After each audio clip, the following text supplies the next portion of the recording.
Was اور نصیحتیں، لفظ لفظ حکمتیں، ابر علم و آگہی سے برستی بارشیں، شرع کے امور سے، دین کے شعور سے، قلب و ذہن جگمگاتے ہیں سچ کے نور سے۔ خطبہ جمعۃ المبارک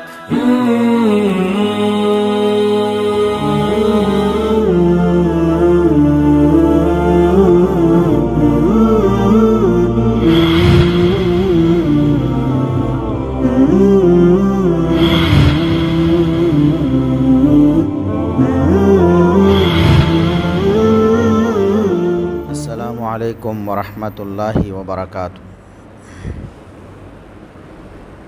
ان الحمد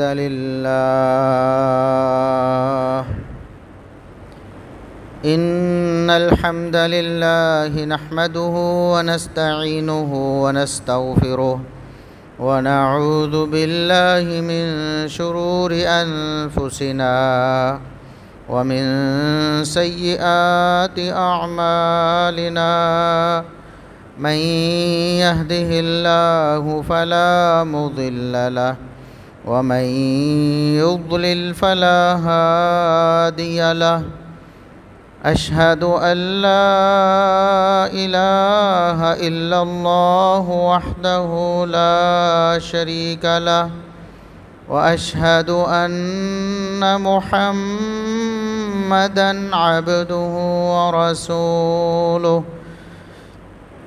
اللهم صل على محمد وعلى آل محمد كما صليت على إبراهيم وعلى آل إبراهيم إنك حميد مجيد۔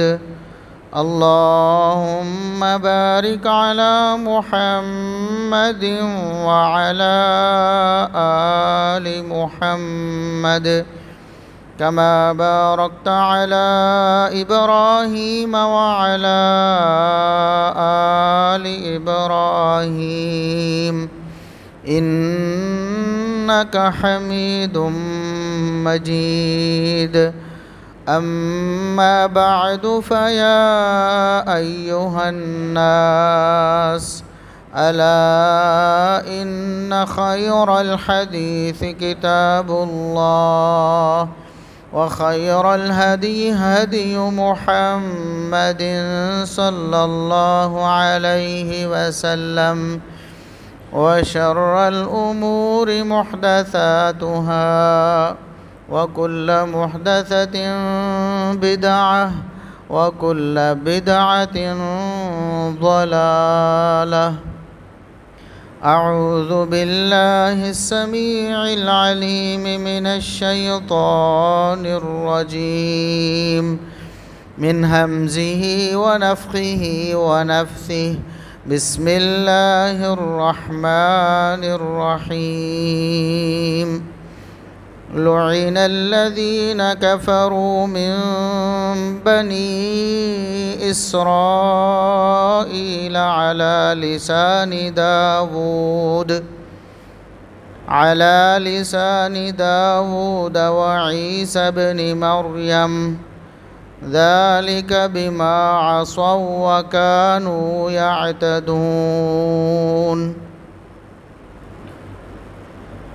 انتہائی قابل احترام بزرگوں، عزیز نوجوان ساتھیوں، معززات و مکرمات اسلامی ماں اور بہنوں، ہر قسم کی حمد و ثنا، تعریف و تمجید، کبریائی، بڑائی، رفعت و عظمت اللہ رب العزت کے لیے جو پوری کائنات کا خالق و مالک ہے۔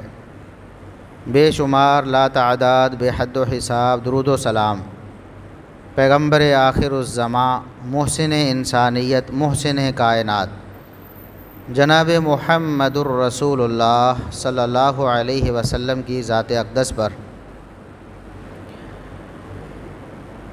اللہ رب العزت نے قرآن کریم میں ایک قوم کو مجموعی طور پر ملعون قرار دیا ہے کہ یہ لعنت زدہ قوم ہے، اور اس قوم کی پوری تاریخ ہی اللہ رب العزت کی نافرمانیوں اور زمین میں فساد سے بھری ہوئی ہے۔ اور یہ قوم یہود ہے، یہودی یہ ہمیشہ اللہ رب العزت کی لعنت کے مستحق رہے ہیں، اور اس کی وجہ یہ ہے کہ یہ انبیاء کرام علیہم السلام کے قاتل، انبیاء کرام علیہم السلام کو دکھ دینے والے، ان کی مخالفت کرنے والے، اللہ رب العزت کے دین کا مذاق بنانے والے، زمین میں فساد کرنے والے، ان کی ہمیشہ سے یہ فطرت رہی ہے۔ اور آپ دیکھتے ہیں کہ آج بھی یہ لوگ اس دنیا میں فساد کا کوئی بھی موقع ہاتھ سے نہیں جانے دیتے۔ اللہ رب العزت نے فرمایا کہ یہ جو بنی اسرائیل یا یہود جو قوم ہے، اللہ رب العزت نے اپنے انبیاء کی زبانی ان پر لعنت کی ہے۔ لعن الذین کفروا من بنی اسرائیل علی لسان داود وعیسی ابن مریم۔ داود علیہ السلام ان کی زبانی اللہ رب العزت نے ان پر لعنت کی، پوری دنیا کو بتایا کہ اللہ رب العزت کی لعنت کے مستحق ہیں یہ لوگ۔ عیسیٰ بن مریم علیہ السلام ان کی زبانی بھی ان پر لعنت کی۔ یہ ایسی ملعون قوم ہے، یہ ہمیشہ اللہ رب العزت کی نافرمانی میں اور ہمیشہ فساد میں مبتلا رہی ہے۔ قرآن نے ان پر لعنت کا سبب یہ بتایا، ذالک بما عصوا وکانوا یعتدون۔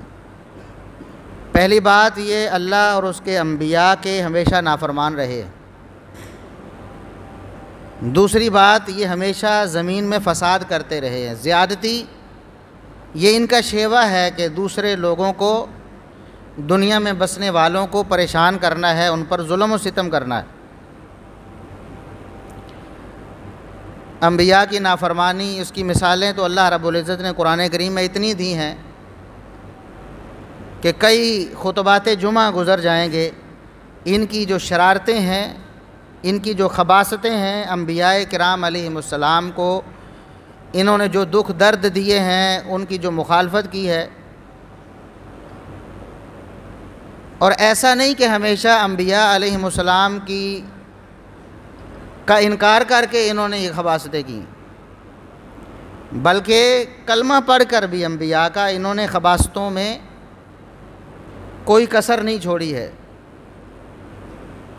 اللہ رب العزت نے بیان فرمایا بنی اسرائیل کے واقعات کو، آپ سورہ بقرہ میں بھی پڑھ لیں اور دوسری صورتوں میں بھی پڑھ لیں۔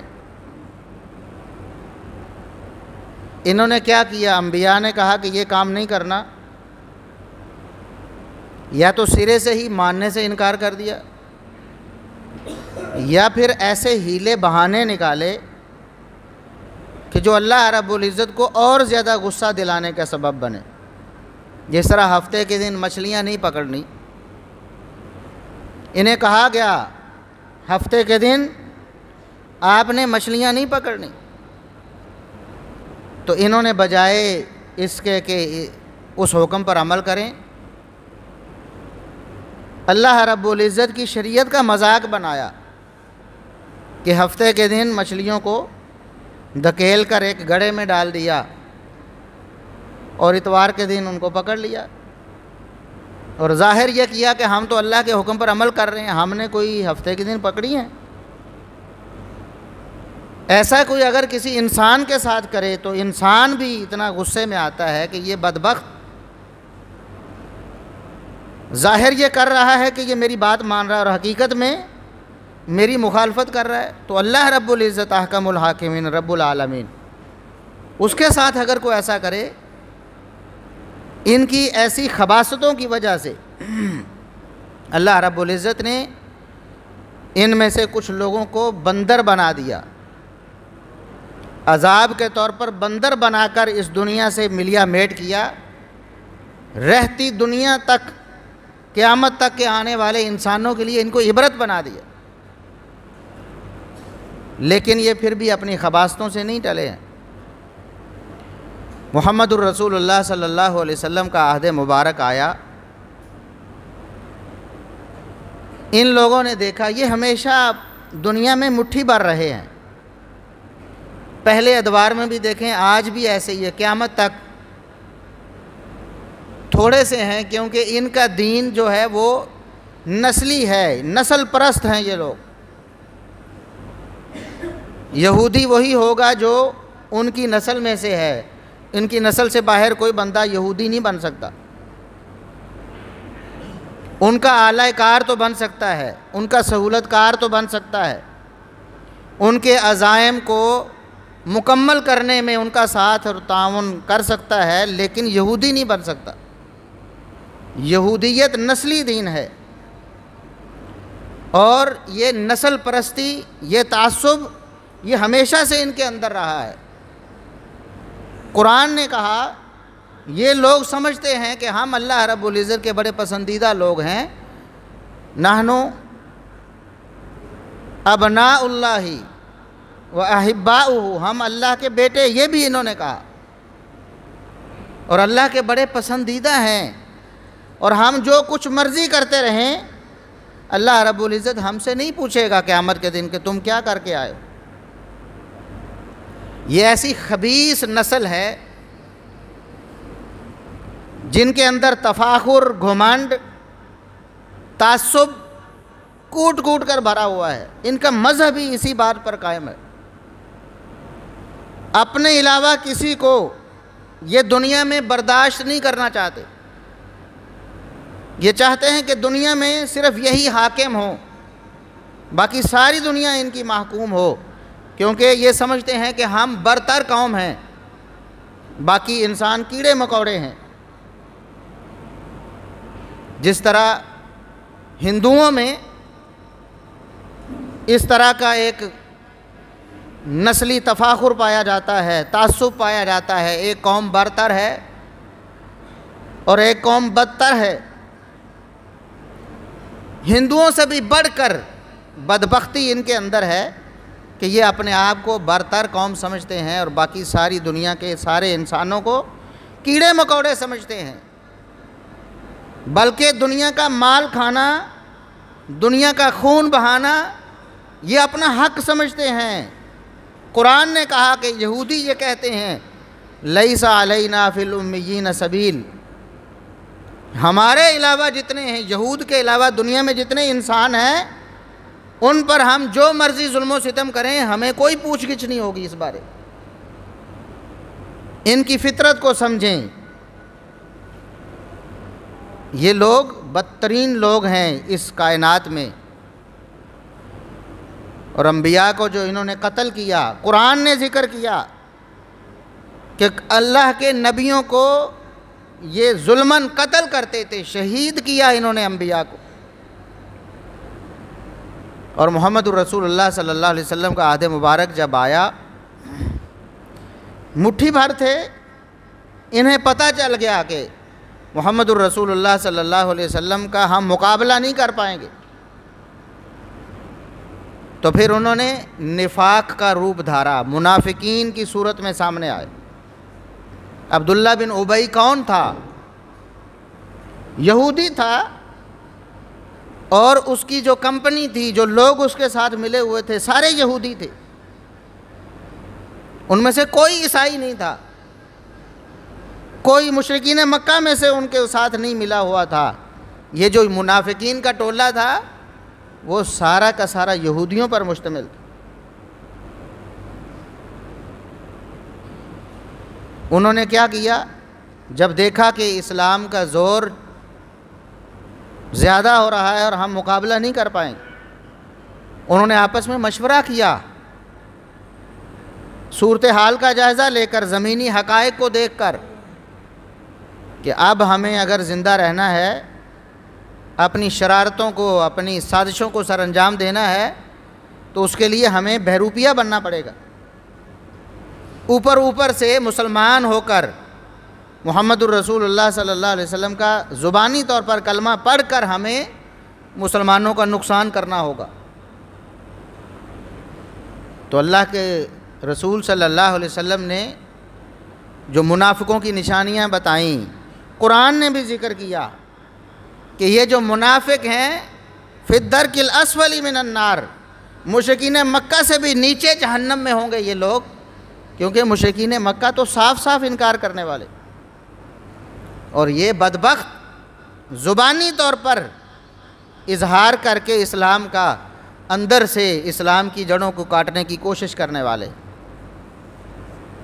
اور اللہ رب العزت نے بتایا کہ یہ جو منافق ہیں، یہود جو تھے، یہ یہودی جو منافقین کی صورت میں مدینہ میں سامنے آئے، اللہ رب العزت نے فرمایا کہ جب انہیں کہا جاتا تھا کہ زمین میں فساد نہ کرو، ہمیشہ سے فسادی رہے ہیں نا، انہیں کہا جاتا کہ فساد چھوڑ دو، آگے سے کہتے کہ انما نحن مصلحون، ہم تو بڑے صلح پسند ہیں، ہم تو پوری دنیا میں اصلاح کرنے والے ہیں، دنیا میں امن قائم کرنے والے۔ اللہ رب العزت نے اسی وقت بتایا ہے الا انہم هم المفسدون، یاد رکھو اس بات میں کوئی شبہ نہیں، یہ دنیا کی سب سے بڑی حقیقت ہے کہ یہ یہودی منافق حقیقت میں اس دنیا میں سب سے بڑے فسادی ہیں۔ انہم هم المفسدون، دنیا میں اگر کوئی فسادی ہے تو یہ یہودی ہیں، اگر یہ یہودی فسادی نہیں تو دنیا میں فساد ہے ہی کوئی۔ پھر انہوں نے کیا کیا؟ رسول اللہ صلی اللہ علیہ وسلم کو شہید کرنے کی بھی سازش کی اور کوشش کی، کئی مرتبہ آپ صلی اللہ علیہ وسلم پر قاتلانہ حملے کیے، کامیاب نہیں ہوئے، آخرکار خیبر میں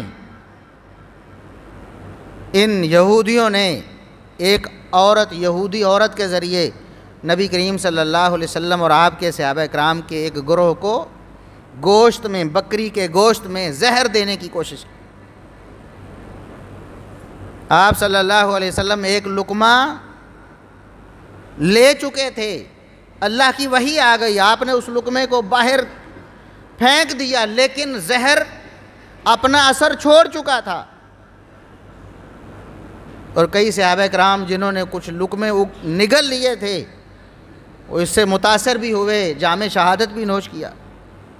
اور محمد الرسول اللہ صلی اللہ علیہ وسلم کا آخری وقت ہے، آپ صلی اللہ علیہ وسلم اس دنیا سے جا رہے ہیں، آپ صلی اللہ علیہ وسلم فرماتے ہیں موت کی بڑی سختیاں ہیں، پیالے میں ہاتھ مبارک بھگوتے ہیں اور اپنے چہرہ مبارک پر ملتے ہیں، فرماتے ہیں موت کی بڑی سختیاں ہیں، اور فرماتے ہیں کہ ابھی مجھے خیبر میں جو زہر دیا گیا تھا، ابھی مجھے ایسے محسوس ہو رہا ہے کہ وہ میری رگیں کاٹ رہا ہے۔ آپ صلی اللہ علیہ وسلم کی جو وفات تھی حقیقت میں وہ خیبر میں دیے گئے زہر کا اثر تھی۔ تو آپ صلی اللہ علیہ وسلم کو بھی ان ظالموں نے زہر دیا، آپ صلی اللہ علیہ وسلم کو بھی دھوکہ دینے کی کوشش کی، آپ صلی اللہ علیہ وسلم نے پھر بھی ان کی بدعہدیوں، ان کی سازشوں، ان کی خباثتوں پر آپ صلی اللہ علیہ وسلم نے پھر بھی درگزر کی پالیسی اپنائی، معاہدے کی خلاف ورزی کی۔ معاہدہ یہ تھا کہ مدینہ میں آس پاس ان کے بھی کئی قبائل آباد تھے، محمد الرسول اللہ صلی اللہ علیہ وسلم مدینہ میں تشریف لائے، یہودیوں سے معاہدہ کیا، آپ بھی مدینہ کے باسی ہیں، ہم بھی مدینہ میں رہنے والے، ہمارے صحابہ بھی مدینہ کے رہنے والے، بیرونی دشمن کا خطرہ ہے تو ہم مل کر مقابلہ کریں گے۔ انہوں نے باقاعدہ ایگریمنٹ کیا، معاہدہ کیا کہ مدینہ کی حدود کی سرحدوں کی حفاظت کے لیے ہم مل کر کسی بھی دشمن سے لڑیں گے۔ لیکن حقیقت میں کیا کیا؟ اندر کھاتے مشرکین مکہ سے روابط قائم کیے، ان کو دعوت دی، ان کو ابھارا کہ تم حملہ کرو، ہم تمہارا ساتھ دیں گے، مسلمانوں کو اس صفحہ ہستی سے مٹائیں گے۔ یہ اتنی بدبخت قوم ہے، اتنی بدبخت قوم ہے، اوپر سے معاہدے کر رہے ہیں، ایگریمنٹ کر رہے ہیں، اور اندر سے جس سے معاہدہ کر رہے ہیں اس کی جڑیں کاٹ رہے ہیں۔ اللہ رب العزت نے وحی کے ذریعے بتا دیا۔ کچھ ان کی خباثتیں منظر عام پر آ گئیں، ان کی سازشیں پکڑی گئیں، یہ جنگی جرائم کے مرتکب ہوئے، بدعہدی کے مرتکب ہوئے، غداری کے مرتکب ہوئے، لیکن محمد الرسول اللہ صلی اللہ علیہ وسلم نے پھر بھی ان پر شفقت کی۔ آپ صلی اللہ علیہ وسلم نے فرمایا کہ نکل جاؤ، مدینے سے نکل جاؤ، تمہیں زندہ رہنے کی میں اجازت دے رہا ہوں، مدینے میں رہنے کی اجازت نہیں ہے۔ بنو نذیر یہودیوں کا قبیلہ ہے، اللہ رب العزت نے ایک سورت ان کے لیے نازل کی ہے، اسپیشل ایک سورت۔ ایک تو سورت المنافقین ہے جس میں اللہ رب العزت پوری سورت میں مطلق منافقین کی صفات، ان کے کرتوتوں کا ذکر کیا ہے، اور ایک سورت وہ ہے جس میں خاص اس قبیلے کے بارے میں اللہ رب العزت نے آیات نازل فرمائی، جس کو ہم سورہ حشر کہتے ہیں، معروف ہے۔ صحابہ کہتے ہیں کہ یہ سورہ بنی نذیر ہے، یہودیوں کے ایک قبیلے کے نام پہ اللہ رب العزت نے سورت نازل کی۔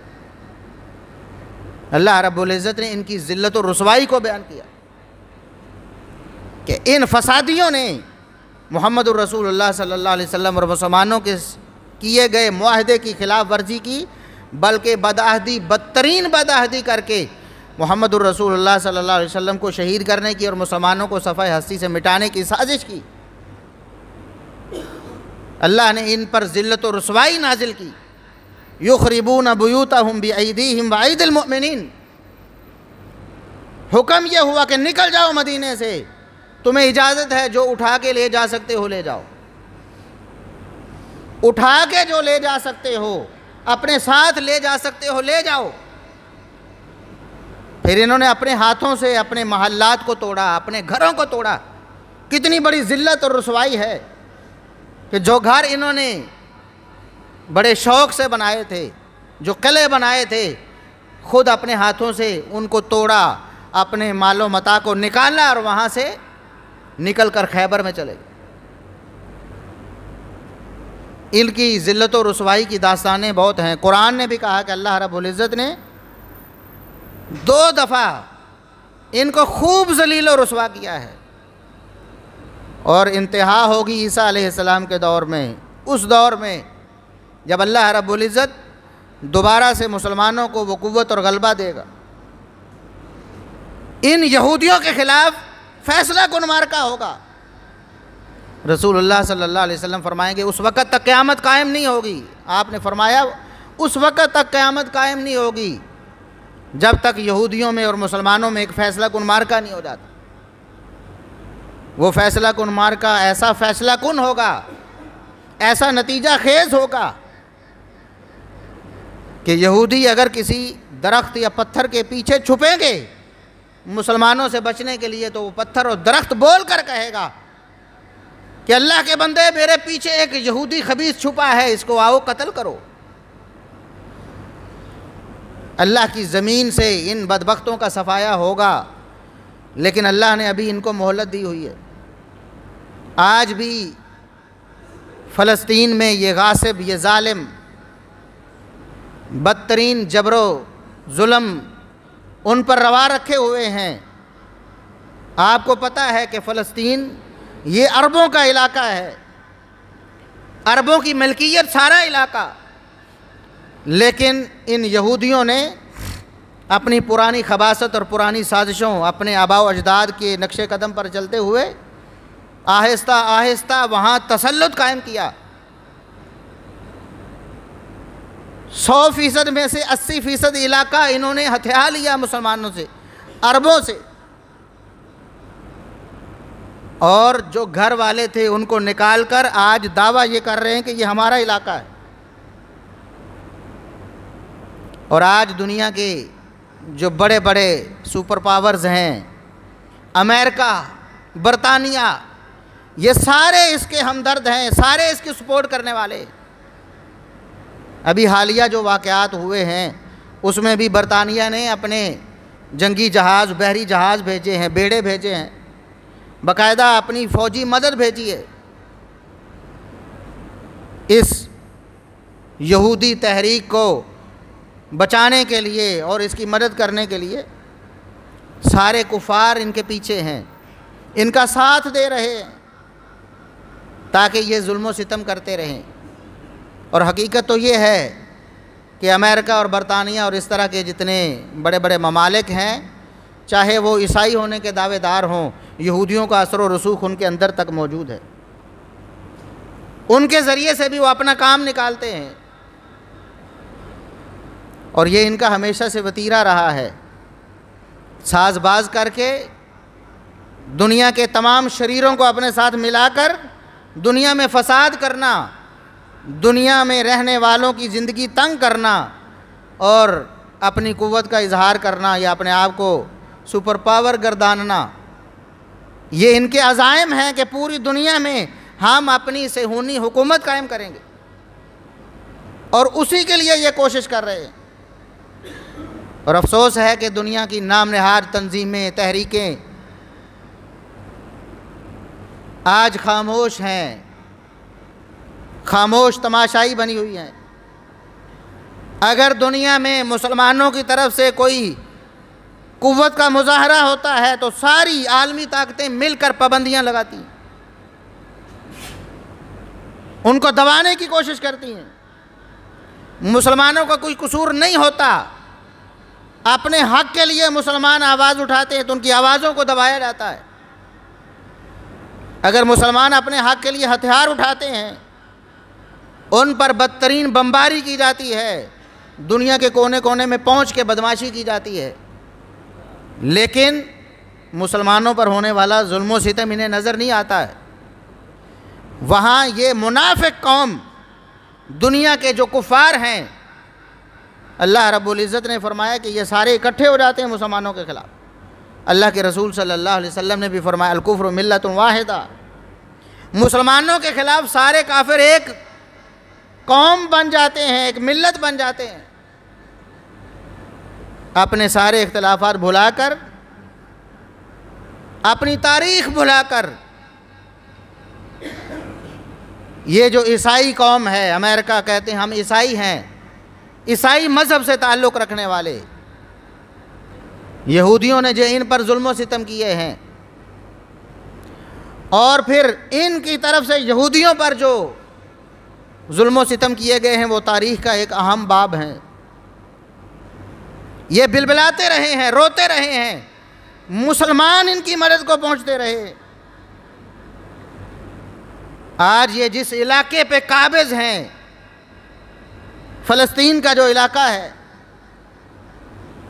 عمر بن خطاب رضی اللہ عنہ نے اس علاقے کو فتح کیا تھا، اس علاقے کو فتح کر کے وہاں امن قائم کیا تھا۔ یہی وہ لوگ تھے مٹھی بھر یہودی جو مر رہے تھے، ظلم و ستم سے بلبلا رہے تھے، رو رہے تھے۔ انہوں نے سکھ کا سانس لیا تھا کہ عمر بن خطاب کی حکومت آئی ہے۔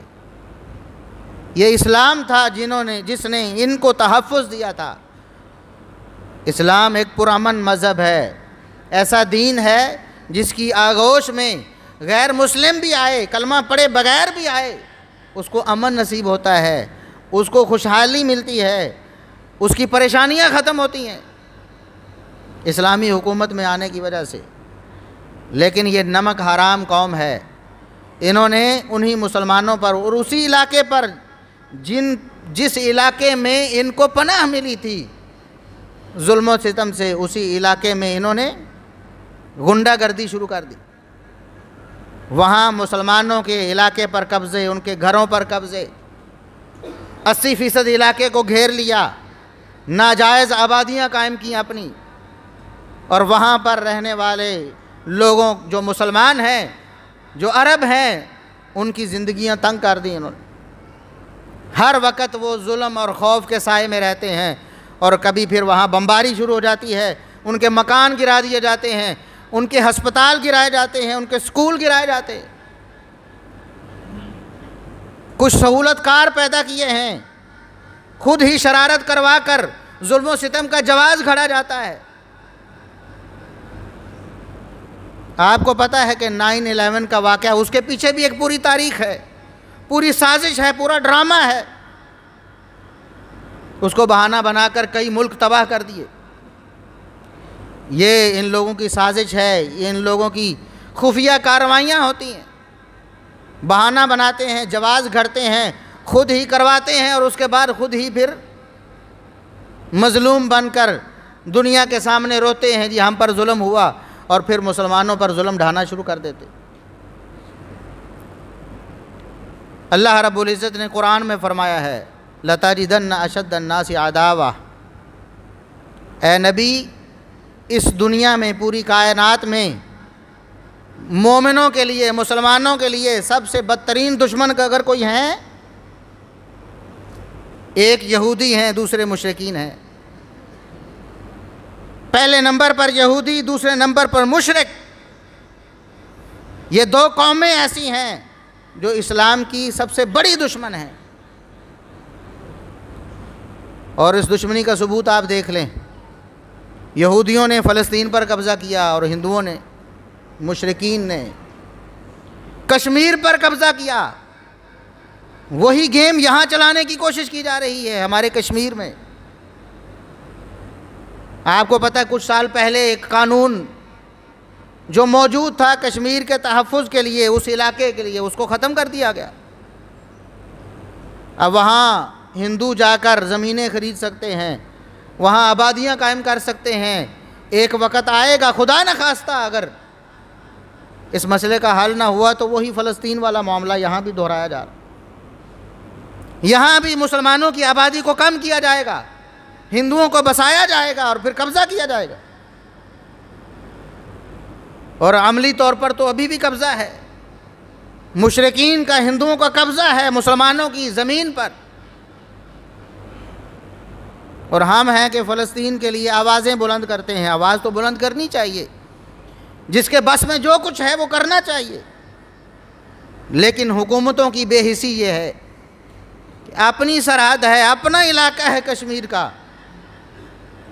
جس کو پاکستان کا اٹوٹ رنگ کہا جاتا ہے، جس کو شاہ رگ کہا جاتا ہے، وہ تو ہندوؤں کے قبضے میں دی ہوئی ہے، اور ہم چلے ہیں فلسطین کے بارے میں بات کرنے۔ بالکل پوری دنیا میں جہاں بھی مسلمان مظلوم ہوں، مجبور مقہور ہوں، ان کی مدد کرنا ساری دنیا کے مسلمانوں کا فرض ہے۔ جہاں تک بس چلتا ہے جو کر سکتے ہیں وہ کریں، لیکن حکومتی طور پر، سرکاری سطح پر، ملکوں کی سطح پر ہم دیکھیں کہ یہ جو دنیا میں بڑے بڑے مسائل ہیں مسلمانوں کے ساتھ، ان کے حوالے سے کیا ہو رہا ہے۔ اور سب سے بڑی ذمہ داری اس حوالے سے ہمارے ملک پاکستان پر عائد ہوتی ہے۔ ایٹمی ملک ہے، ایٹمی ملک ہے، جس کے پاس پاور ہے، جس نے اپنے آپ کو منوایا ہے، دنیا کے سامنے کھڑا ہوا ہے، لیکن آج لیٹا ہوا ہے، کشکول لیے ہوئے دنیا کے یہودیوں کے سامنے، عیسائیوں کے سامنے، مشرکین کے سامنے بھیک مانگ رہا ہے۔ اور سرکاری سطح پر آپ دیکھیں بیان بازی کے علاوہ کچھ نہیں۔ مسلمان ممالک اگر جمع ہو جائیں، اسلام اس وقت دنیا کا سب سے بڑا مذہب ہے اور سب سے زیادہ تیزی سے پھیلتا ہوا مذہب ہے۔ اسلام کے ماننے والے اس وقت دنیا میں اکثریت ہیں، اور یہ حقیقت ہے جس کو غیر مسلم بھی مان رہے ہیں۔ ہندوؤں کو اس چیز کا ادراک ہے، وہ اپنے زیر تسلط علاقوں میں مسلمانوں کی منصوبہ بندی کا مطالبہ کر رہے کہ جس تیزی سے بڑھ رہے ہیں یہ تو ہمارا خاتمہ کر دیں گے، عددی اکثریت انہیں حاصل ہو جائے گی۔ ہندوؤں کو ادراک ہے، کفار کو ادراک ہے، لیکن مسلمانوں کو اپنی قوت کا ادراک نہیں۔ جو کام کرنے والے ہیں وہ کرتے نہیں ہیں، حکومتوں کے کرنے والے کام ہیں۔ ملک و قوم کی ترقی، خوشحالی، ایسے وسائل اور اسباب مہیا کرنا عوام کو جن سے ان کی دنیاوی اور دینی زندگی اور ان کے سلسلے محفوظ ہوں اور ان میں ترقی ہو، ایسا کچھ نہیں کرنا۔ کرپشن ہے، لوٹ مار ہے، اقربا پروری ہے، قانون شکنی ہے، سارا کچھ ہو رہا ہے۔ جو کرنے کا کام ہے وہ نہیں ہو رہا، اور جو نہیں کرنے کا کام جو اسلام میں مذموم ہے اس پر زور رکھا ہوا ہے۔ منصوبہ بندی کرو، مسلمانوں کی آبادی کو کم کرو، روک دو مسلمانوں کو بڑھنے نہ دو۔ یہ ہمارے مسلمان خود، ہمارے حکمران خود اور کئی نام نہاد ملا خود اس میں ملوث ہے، جس کا ذمہ اللہ نے لیا ہے۔ ہمارے ملک میں اتنے وسائل ہیں، اتنے مواقع ہیں، یہ بر صغیر اس کو سونے کی چڑیا سمجھتا تھا، انگریز بھی، اس لیے ایک عرصے تک اس نے یہاں قبضہ کیے رکھا، اور جب چھوڑ کے گیا، اس حالت میں چھوڑ کے گیا کہ اب ہاتھ پاؤں بندھے ہوئے ہیں، وہی ابھی بھی حکومت کر رہا ہے، ہمارے وسائل وہی کھا رہا ہے، کسی نہ کسی طریقے سے انڈائریکٹلی وہی سارا کچھ چوس رہا ہے، اس خطے کو آپس میں لڑوا رہا ہے، اپنا اسلحہ بیچ رہا ہے۔ کشمیر کے مظالم پر خاموشی ہے۔ اقوام متحدہ نامی ایک منافق ادارہ ہے دنیا میں، جسے یہ اعزاز حاصل ہے، دنیا کی نظروں میں یہ سب سے بڑا ادارہ ہے، بہت اکثریت جو دنیا کے ممالک کی اس کی رکن اور ممبر ہے، لیکن دیکھ لیں نہ کشمیر کے مسئلے پہ اس نے کوئی فیصلہ کن بات کی، مانا ہوا ہے، قراردادیں موجود ہیں اقوام متحدہ کی کہ کشمیر پر ظلم و ستم ہو رہا ہے، یہ کشمیریوں کا حق ہے، ہندو ظالم ہے، ظلم و ستم سے قابض ہونے کی تیاری کر رہا، لیکن عملی طور پر کچھ نہیں کیا۔ فلسطین پر مانا ہوا ہے کہ عربوں کا علاقہ ہے، فلسطینیوں نے یہاں صدیوں سے یہاں آباد ہیں، اور یہودی یہاں آ کر قبضہ مافیا بنے ہوئے ہیں، اور آہستہ آہستہ مسلمانوں کی، عربوں کی زمینوں کو ہڑپ رہے۔ سارا کچھ موجود ہے اقوام متحدہ کی قراردادوں میں، لیکن اس پر عمل درآمد نہیں۔ اگر امریکہ حملہ کرے، اعلان کرے کہ فلاں ملک پر حملہ کرنا ہے، تو یہ سارے ملا کر اپنی فوجیں بھی بھیج دیتے ہیں، سارا کچھ کرتے ہیں، لیکن اگر نہیں کرتے، مسلمانوں پر ہونے والے ظلم و ستم کے خلاف کچھ نہیں۔ مسلمانوں کو خود بیدار ہونا ہوگا، سب سے پہلے ان یہودیوں سے، ان سازشوں سے اپنا بائیکاٹ کرنا ہوگا، ان لوگوں کی مشابہت سے بچنا ہوگا۔ اسلام نے یہود و نصارہ کی مشابہت سے بہت زیادہ روکا ہے۔ فرمایا یہودی جو کام کرتے ہیں، ان کے جو مذہبی معاملات ہیں، تم نے کبھی بھی ان کے رنگ میں نہیں رنگا جانا۔ یہاں تک فرمایا محمد الرسول اللہ صلی اللہ علیہ وسلم نے، بڑی بڑی باتیں تو الگ ہیں، بڑے بڑے معاملات تو الگ ہیں، عقائد کے معاملات ہیں، ان میں بتایا کہ ان کی پیروی نہیں کرنی، لیکن چھوٹے چھوٹے معاملات میں فرمایا خالف الیہود، یہودیوں کی مخالفت کرو، فإنہم لا یصلون فی خفافہم ونعالہم، یہودی اپنے موزوں میں اور جوتوں میں نماز نہیں پڑھتے، تم ان کی مخالفت کیا کرو۔ جہاں موقع آئے، سردیوں کا موسم ہے، موزے پہن کر نماز پڑھو، اگر کسی ایسی جگہ جہاں آپ جوتا پہن کے نماز پڑھ سکتے ہیں تو وہاں جوتا پہن کے نماز پڑھو۔ اتنی چھوٹی چھوٹی باتوں میں یہودیوں کی مخالفت کا حکم دیا گیا کہ مسلمان یہودیوں سے سخت نفرت اپنے دلوں میں پالے، لیکن یہاں تو یہودیوں کو آئیڈیل بنا کر پیش کیا جاتا ہے۔ آج جو بھی بات کرے گا اسرائیل اس کو بطور ماڈل پیش کرے گا، لیکن یہ نہیں سوچے گا کہ وہ ہمارے بدترین دشمن ہیں اور ہم نے ان کے خلاف اپنے آپ کو تیار کرنا ہے۔ سب سے بڑی بات جو ہے کہ یہودیوں سے نفرت اپنے بچے کی رگوں میں ڈال دو۔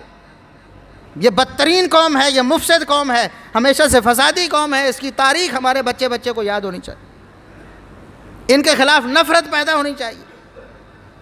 اگر ان کے خلاف نفرت پیدا نہ ہوئی تو پھر کون سا جذبہ جہاد، کیسے آپ ان کا مقابلہ کریں؟ اور دوسری بات یہ ہے کہ یہودیوں کے جتنے بھی معاملات ہیں، مذہبی معاملات، مسلمانوں کو ان سے اپنے آپ کو جدا کرنا چاہیے، اپنے دین کو، کتاب و سنت کو مضبوطی سے تھامنا چاہیے۔ اللہ کے رسول صلی اللہ علیہ وسلم نے فرمایا یہود کی مخالفت کرو، داڑھیوں کو بڑھاؤ، مجوسیوں کی مخالفت کرو، داڑھیوں کو بڑھاؤ، مشرکین کی مخالفت کرو، داڑھیوں کو بڑھاؤ۔ ہم نے آج شیو کروا لی ہے۔ مسلمانوں کی اکثریت اس بیماری میں مبتلا ہو چکی ہے اور سمجھتی ہے کہ ہم یہودیوں کا مقابلہ کریں گے۔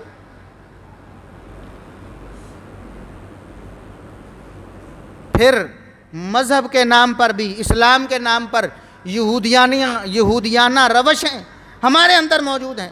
ہیلے بہانے، عذر تراشے جاتے ہیں دینی احکامات سے بچنے کے لیے۔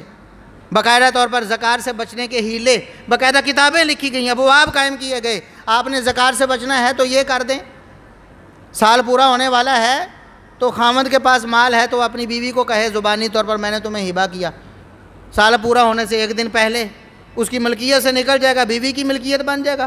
بیوی اگلے دن کہے کہ میں نے تمہیں واپس کیا، پھر تمہاری ملکیت بن جائے گا، تم زکوٰۃ سے بچ جاؤ گے۔